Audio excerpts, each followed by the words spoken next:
Ингээд дараагийн асуултанд орох уу? Улаанбаатарт 21 цаг 15 минут болж байна. Зочин хөтлөгч Болдын уянга та бүхэндээ сүүлчийн асуулт уу? Би таныг бас танилцуулж явах. Яах юм би Эрдэнэт өдрийн яам байр бүгд мэдчих. Харин тийм ээ. Ингээд мэдчих. За 8 дугаар хамгийн төсвөлийн асуултанд бид нэр ирсэн байна. Аль нь илүү хортой вэ? Эйдэн, хадам ээж, атомын захиргаан станц. уучлаарай. Бидэн хосын токсик харилцаа.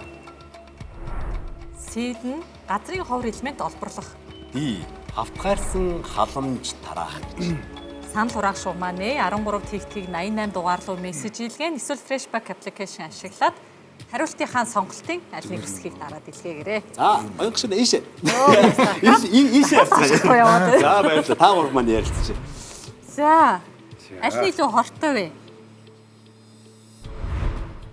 Мэдээж. За, монголчууд маань юу гэж хариулах болоо? Ямар төвшөнд одоо хортой гэдэг л шүү дээ. Эхнийх бол одоо байгаль орчин экологи гэх юм уу технологийн талаасаа байна. Хосын токсик харилцаа гэхээр хувийн харилцаа талаасаа байна.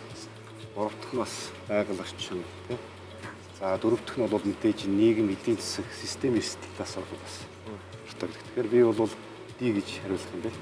Тийм. Мэдээж чинь эдийн засгийн өсөлтөд бас сөргөөр нөлөөлнө. За тэгээд хатгаарсан халамж тараах юм бол тэгээд нөгөө ажил хийх хүний нөгөө ажил хөдөлмөр хийх хүсэл эрмэлзэл бас байхгүй болно.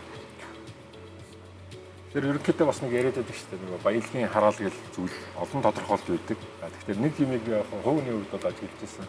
Одоо Арабын нэгдсэн Эмират улсад очиод ингээл хүмүүстэй уулзаж явж байхад тухайн одоо улсын иргэнийг компанид ажилд авах юм бол улсаас нь урамшуулж мөнгө өгдөг гэж байна. Бүр ажил хийх сонирхолгүй болсон.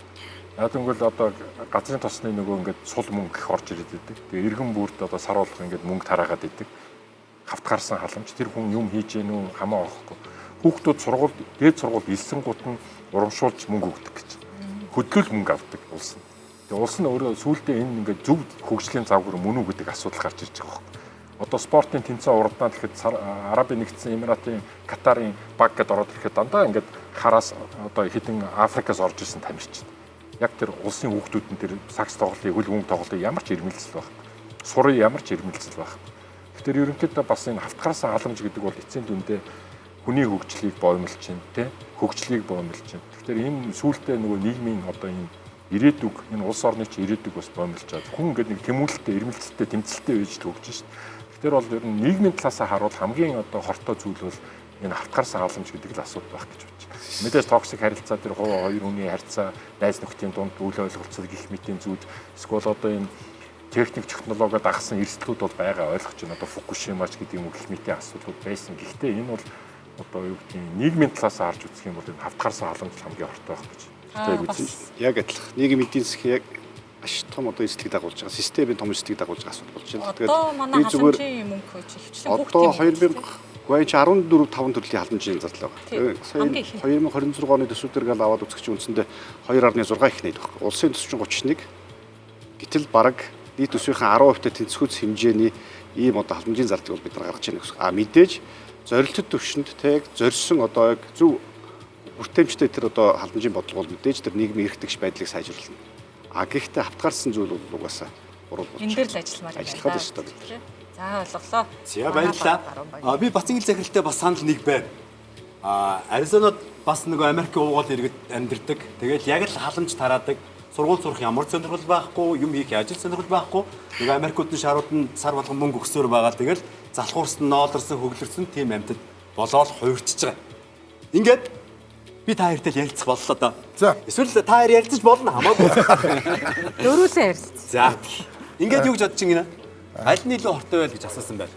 Атомын цэглэгаан станц, сосын токсик харилцаа, газрын ховор элемент, хавтгаарсан халамж тараах энэ аль нь илүү хортой юм бэ гэж асууж байгаа. Бид нэгдүгээр актагаа санал нэг байна. Санал нэг байна гэдэг мэдээж үндслүүдийг нэлээд олон талаас хэллээ. Бидний хувьд хэлэхэд өглөө сэрж байгаа нэг иргэн маань ирээдүйдээ ч юм уу тухайн өдөртөө нэг ихтгэлгүй те. Ингээд тэгтээ дөрөнгөө би энэ мөнгө авчих юм чи гэдэг. Гэтэ ихэнх нь мэдээж анх бол хүсэж тийшээ хинж орохгүй. Тэгээ явандаа нөгөө тэтгэмжин ч юм уу энийг авах боломжийн хүмүүс олоод ахаар илүү нөгөө бэлэнчлэг амарчлах сэтгэлгээрөө ороод байна уу гэдэг харагдаад. Энэ үүнээс үүдээд өнөөдөр ажиллах хүч өнөөдөр Монгол улсад маань тодорхой хэмжээгээр хомсдож байна. Манайх энэ хүмүүсээ халамжаас нь яаж гаргах вэ гэдэг бодлого нь бас учир дутагдaltaй байна уу гэж харагдаад байгаа юм. Чи нөгөө халамжаас тэр хүнийг ажилтаа болгохын тулд мэдээж сурсан мэрэгчлэрээ болохгүй бол өөр мэрэгчлүүд шилжих. Уг нь тийм орлогууд хийдэг юм шиг байна. Гэтэ энэ хангалттай болохгүй байгаа учраас өнөөдөр энэ бэлэнчлэг сэтгэхээ хавтгаарсан халамж энэ сэтгхүү ингээд үр хөвгтөд нь уламжлаад явбал нэг өдөр бидэнд өөрсдөө ажлын хөнгө болох ийм асуудал үүсэх гэдэг юм. Атом цэцгэлгай станц ч юм уу сонсохоор ингээд нэг амар аюултай те ингээд гэж байгаа боловч яг нийгмээрээ том хор оршиг нь бол сүүлийн үйлбэрл гэж бид тэр хараад байна. Та юу гэж? Би баяр. Атомын цэглэгээ станц ямар хор өнөртэй байх вэ те? Атомын цэглэгээ станц Монгол баригчвал улам сайхан бидтэй. Одоо энэ сүүлийн үеийн технологич эрчим хүчээр шаардаад байна шүү дээ те. Эрчим хүчтэй цэглэгээ станцд очвол улам сайхан тийм үү? Хоёр дахь нь юу гэлээ хосын токсик харилцаа хостой байж үзсэн юм шүү дээ мэдгүй юм те. Газрын ховор элемент бол уул нь олборлж л аймаар байгаа юм те. Газрын ховор дээр бид нар нөгөө мэдлэг мэдээлгүй учраас нэг тийм эсэргүүцэх нэг юм хөдөлгөөн одоо уран шиг ч юм уу ингээд шууд ойлгоол нэг юм нөхцөл рүү орчод. Уран ч гэсэн өөрөө өнөөдөр ямар технологиор олборлох гэж байгаа вэ те. Өнөөдөр хэддүгээр 100 билээ. Тэгэхээр энэ нөхцөл байдлуудаа бас нөгөө мэдлэг мэдээлгүй гин л нэг асуудал бас байгаа юм болов уу гэж бодод байна. Тэгэхээр бид хоёр бол хор уршиг талаас гэдэг талаасаа бол юм. Тэгээд бас нэг хүмүүс энэ ойлголоо. За ойлголоо. Ярилцж байгаараа. Энд бол баруун гартлын баг бол халамж гэсэн. Энд зүүн гартлын баг маань халамж гэдэг дагаа явчлаа. Тэгээд дээшээ ер нь бол төрүүлэх нь барыг тодорхой болж. Тэгээд нөгөө төрүүлээ зөмөр баяр хүрч. Ихэвчлэн дуусах багт баяр хүрч.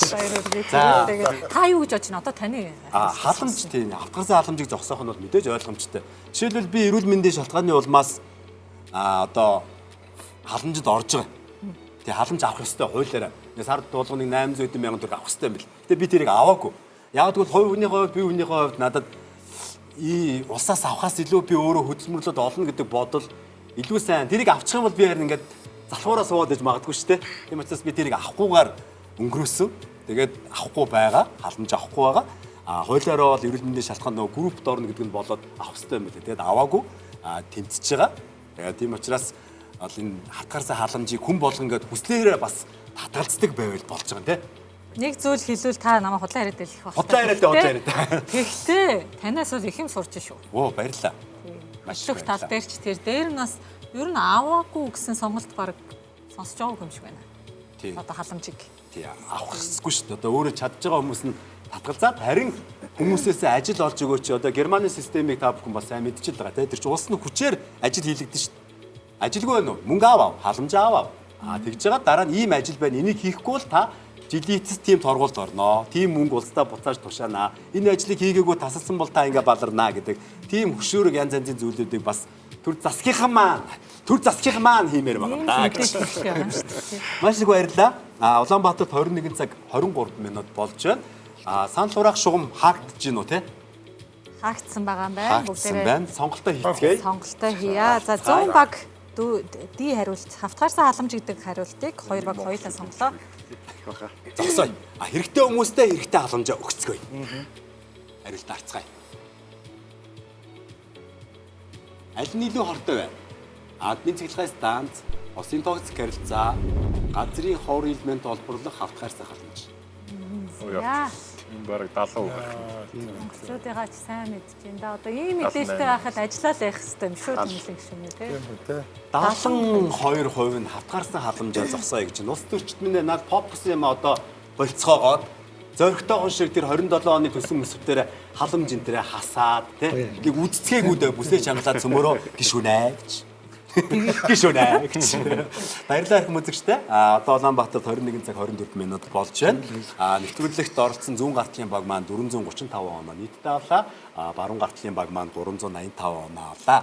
Баяр хүргье. Монголчуудаа маш сайн мэдж байна. Тэгээд өнөөдөр бид нар бас уул уурхайн талаарх бяцхан ойлголтыг өөрсдийнхөө хэмжээнд маш сайхан мэдлэг бас маш олон тоо баримтуудыг олж авлаа гэж би хувьдаа бодож байна.